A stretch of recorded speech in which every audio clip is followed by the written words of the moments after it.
माझ्या एका नवीन व्हिडिओमध्ये आपण या व्हिडिओमध्ये पायलट आणि इंडस्ट्रियल त्याचं स्केल प्रोडक्शन कसं केलं जातं ते या व्हिडिओमध्ये आपण पाहणार आहोत. चला तर माझा व्हिडिओ सुरुवात करूया. सर्वात प्रथम आपण इंट्रोडक्शन पाहूयात. Pilot in production which occur at near the end of the applied research phase. It is a critical stage in the vaccine development.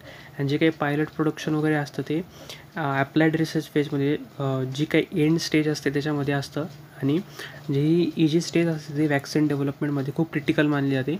It is a during the pilot manufacturing stage that vaccine is produce for use in a safety and immunogenicity test. आणि हे जे pilot manufacturing जी stage असते ही mainly याच्यामध्ये vaccine production केलं जातं.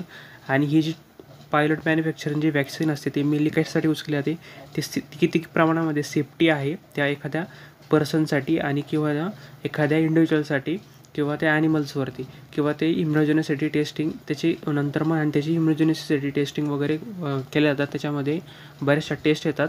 त्या टेस्ट केल्यानंतर ती जी पायलट मॅन्युफॅक्चरिंग स्टेज वॅक्सिन तयार केलेली आहे आपण ती किती प्रमाणात सेफ आहे आणि इम्युनोजेनिक आहे ते चेक केलं जातं. तर pilot vaccine manufacturing should be performed by using the current good manufacturing practices and ideally should be done on the scale sufficiently large to closely stimulate the scale that will be used in the commercial manufacturing. आणि pilot vaccine manufacturing हे perform केलं जातं current good manufacturing प्रॅक्टिसेसनेद्वारे ही जी pilot manufacturing vaccine आहे ती perform केली जाते किंवा प्रोड्यूस केली जाते. आयडियली ते जी काही सफिशियंटली जो लार्ज क्लोजली स्टिम्युलेट स्केल असतो तो नंतर मग कमर्शियल मॅन्युफॅक्चरिंगमध्ये वापरला जातो. म्हणजे एखादं जर वॅक्सिन वगैरे जे आहे जर बनवायची असेल तर तिला आधी पहिल्यांदा पायलट वॅक्सिन मॅन्युफॅक्चरिंग केलं जातं. त्याच्यामध्ये त्याची सेफ्टी वगैरे चेक केली जाते. सेफ्टीनंतर तो इम्युनोजेनिक आहे किती त्याच्या सगळ्या टेस्ट केल्या जातात आणि नंतर मग त्याचं कमर्शियल मॅन्युफॅक्चरिंग हे पुढं जाऊन केलं जातं. As part of the end application process, the pilot lots of vaccine are produced using the good laboratory practices or preferably current good manufacturing practices. आणि जे काही पायलट आहे वॅक्सिन असतात ते मेनली गुड लॅबोरेटरी प्रॅक्टिसेस आणि good manufacturing प्रॅक्टिसेसचा uses करून त्या वॅक्सिनला produce केलं जातं. एक्झाम्पल पाहूयात. Enterovirus 71EV7 जो as a cause a several epidemic of a hand foot आणि mouth disease in Asia and now is being recognise as a important neurotropic virus.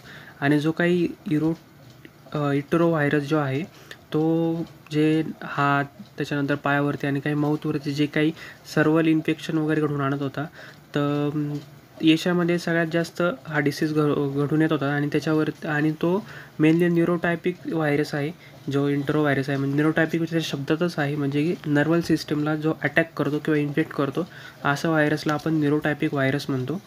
तर mainly हे जो इंटेरोव्हायरस आहे तो मेनली हँड फूट आणि mouth disease cause करत होता. तर मग जी काही पोलिओ व्हायरस जो वॅक्सिन तयार केलेली होती इनॲक्टिवेटेड प्रोसेसने, म्हणजे याच्यामध्ये या इंटेरोव्हायरसमध्ये आणि पोलिओ व्हायरसमध्ये इनॲक्टिवेटेड वॅक्सिनचा वापर करून त्या ज्या काही पोलिओ व्हायरस असेल किंवा इंटेरोव्हायरस असेल त्याला फाईट करण्यासाठी जे काही आपल्या बॉडीमध्ये अँटीबॉडीज प्रोडक्शन केलं जात होतं.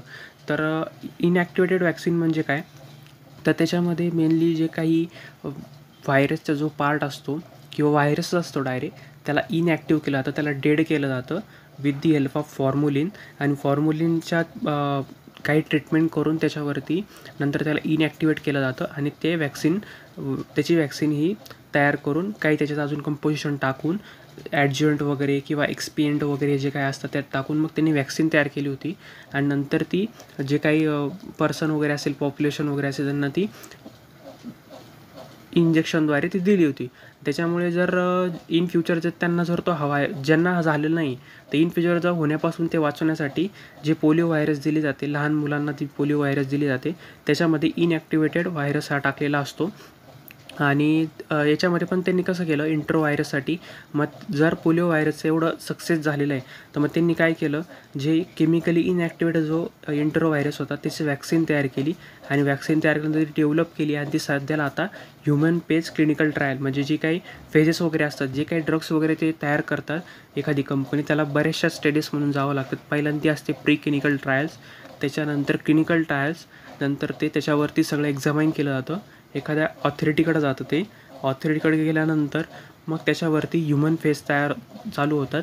त्याच्यामध्ये ह्युमन फेजमध्ये सुद्धा फर्स्ट, सेकंड, थर्ड आणि फोर्थ झाल्यानंतर मग एक ॲडिक्वेट डेटा येतो आणि तो डाटावरून सगळं पाहिलं जातं की ही वॅक्सिन जी काय आहे ती किती प्रमाणात एफिशियंट आहे. नंतर मग तिला मॅन्युफॅक्चरिंगकडे पाठवलं जातं.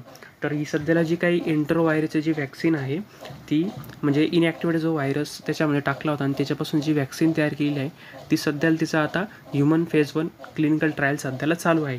ती अगेन्स्ट कोणाच्या म्हणजे जे काही हँड, फूट आणि माउथ डिसीज आहे त्याच्या अगेन्स्ट ती वापरली जाणार आहे. आणि जो काही इंट्रोव्हायरस आहे तो न्यूरोटायपिक व्हायरस आहे जो की सेंट्रल नर्व्ह सिस्टमला अफेक्ट करतो. तर हे त्याचं होतं एक्झाम्पल. आता त्याचं आपण मेनली प्रोडक्शन कसं होतं ते पाहूयात. In upstream process the VPSFM serum free medium was selected based on the Vero cell growth profile and EV71 virus production. आणि जे काही जो मीडिया आहे त्याच्यावरती त्याला ग्रो केलं, त्याचे काही सेल्स वगैरे आहे त्याला ग्रोथ केला आणि व्हायरसचं जे प्रोडक्शन केलं आधी.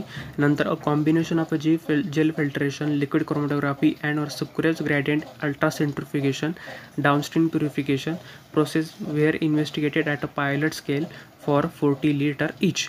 आणि नंतर मग जे काही कॉम्बिनेशन वगैरे तयार केलं त्याचं म्हणजे जेल फिल्ट्रेशनद्वारे किंवा क्रोमॅटोग्राफीद्वारे किंवा सुक्रोज ग्रेडियंट अल्ट्राफिकेशन जे काही प्रोसेस वगैरे जे असतात प्युरिफिकेशनच्या त्याच्याद्वारे तिचं जे काही वॅक्सिन आहे त्याचं प्युरिफिकेशन वगैरे केलं.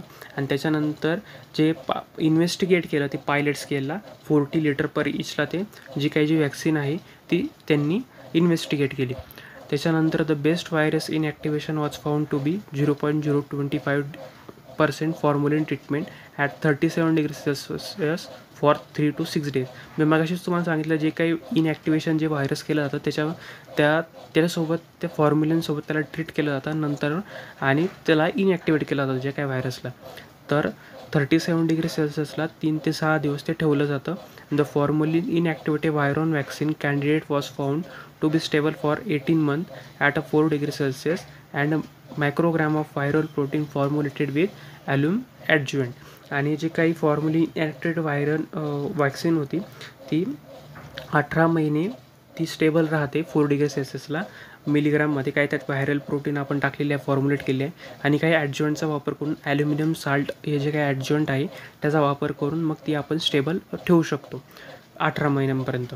आणि त्याच्यावरती नंतर मग ही जी वॅक्सिन आहे ती mice, rats, rabbits and non human पिरेमिड्सवरती आपण ती टेस्ट करू शकतो. आणि जर त्या एखाद्या डिसीजच्या अगेन्स्ट किंवा पॅथोजनच्या अगेन्स्ट आपण ती वापरू शकतो.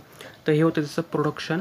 आणि ह्या व्हिडिओमध्ये आपण जे काही पायलट स्केल प्रोडक्शन काय आहे आणि त्याचं कसं प्रोडक्शन केलं जातं ते आपण ह्या व्हिडिओमध्ये पाहिलं.